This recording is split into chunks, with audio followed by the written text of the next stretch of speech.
Hello, and welcome back to Crime Labs. Today, we will be covering the murder of Catherine Blauvelt. If you would like to hear more information about this case, please visit the Cola City Crime Podcast in the description below. In this week's episode, we are going to discuss the murder of Catherine Blauvelt of Simpsonville, South Carolina, and John Blauvelt, her suspected murderer.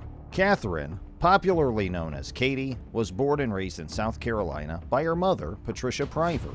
In the course of the last 6 years, Patricia has been pressuring the media to publicize her daughter's story. According to Patricia, Katie was her last-born child, who was by all accounts a good child and a high performer in school. Additionally, Katie loved both people and animals and extended a helping hand to all those who required it. Patricia is quoted saying, you don't find anybody any sweeter, kinder, nicer, and loving than Katie." When she was 21 years old, while attending Greenville Technical College, Katie secured a job at Firehouse Subs. This is where she also met Army Staff Sergeant John Blauvelt, who was then 28 years old. According to Katie's niece, Cheyenne Paxton, who was very close to Katie, John Blauvelt usually came into the establishment to get lunch and leave, and everybody considered him to be a good guy on account of being an Army recruiter. Later, John frequented the place to flirt with Katie. By then, he had served the Army for over a decade. In the course of their interactions, Cheyenne and Katie unearthed some alarming information which sent up red flags. The girls found out that John was married and had a daughter and lived close to the restaurant. Upon confronting John, he claimed that he was experiencing problems with his wife and plans for separation were underway. According to Cheyenne, neither Katie's friends nor family knew when she started a relationship with John. This is primarily because John was already married and her family would have frowned upon their relationship. Despite John's marital status, he made grand promises to Katie to win her heart. John won Katie's heart eventually. Later, Katie confessed to Cheyenne that she was in love with John, but Cheyenne was wary of how fast the relationship was moving.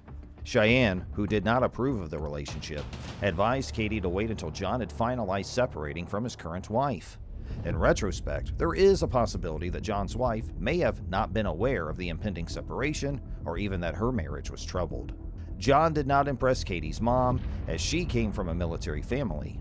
A single dad who was a member of the military had raised Patricia. As such, she had a good understanding of the mannerisms of military personnel.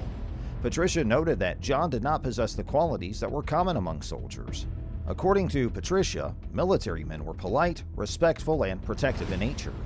While most of Katie's friends were wary of her relationship with John, Patricia was the least excited about the relationship, and with good reason. Patricia is quoted as saying that she thought that they would date longer to know each other well. While texting with Katie, Katie told her mom that she had eloped with John. Katie's marriage shocked and bothered everyone. Cheyenne in particular noted that she was troubled by the marriage because it seemed rushed.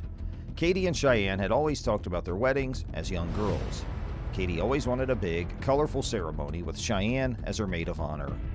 Surprisingly, despite not desiring children, the couple purchased a 4-bedroom house.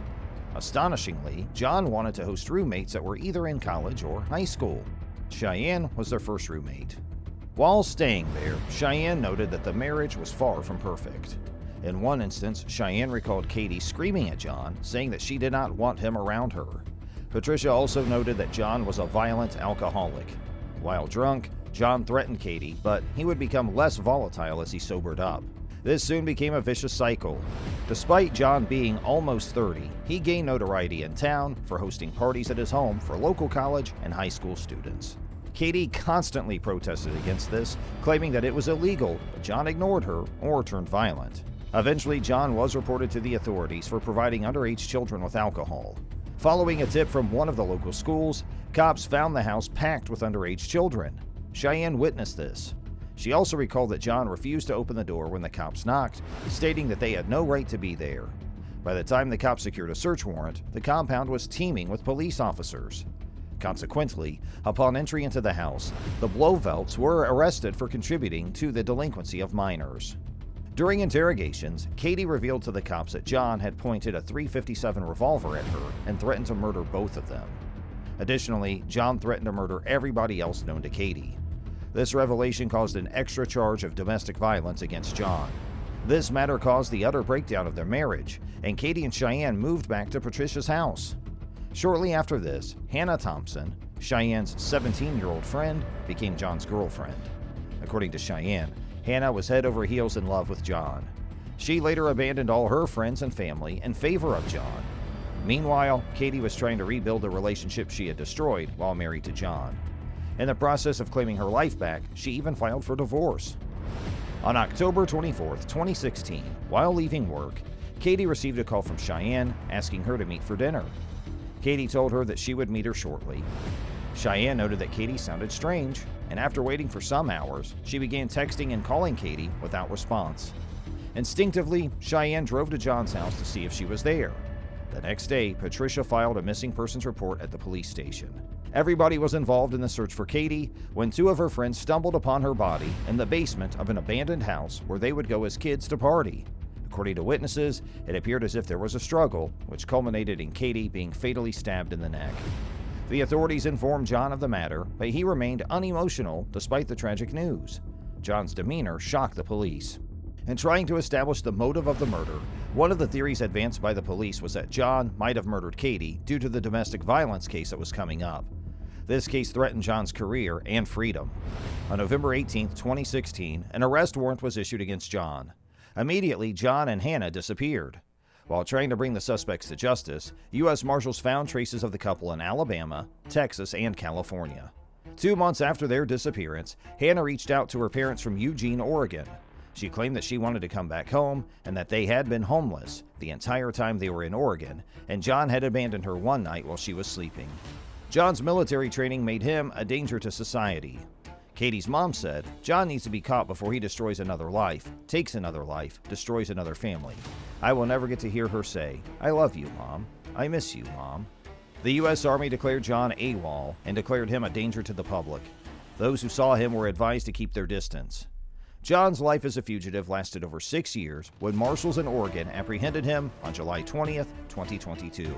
Currently, John is at Jackson County Jail in Oregon, where he is awaiting extradition to South Carolina. In an interview, Simpsonville Police Chief Mike Henshaw stated that he hoped that John's arrest brought some form of relief to the bereaved family. Katie's sister, Brandy Blackwell, in a recent press conference said that justice isn't served yet, and we need him to be found guilty for closure. Let us hold a moment of silence in honor of Catherine Blauvelt. Tune into the Cola City Crime Podcast in the links in the description to hear more about this case. Thanks for watching Crime Labs, and please visit our channel to watch our playlists.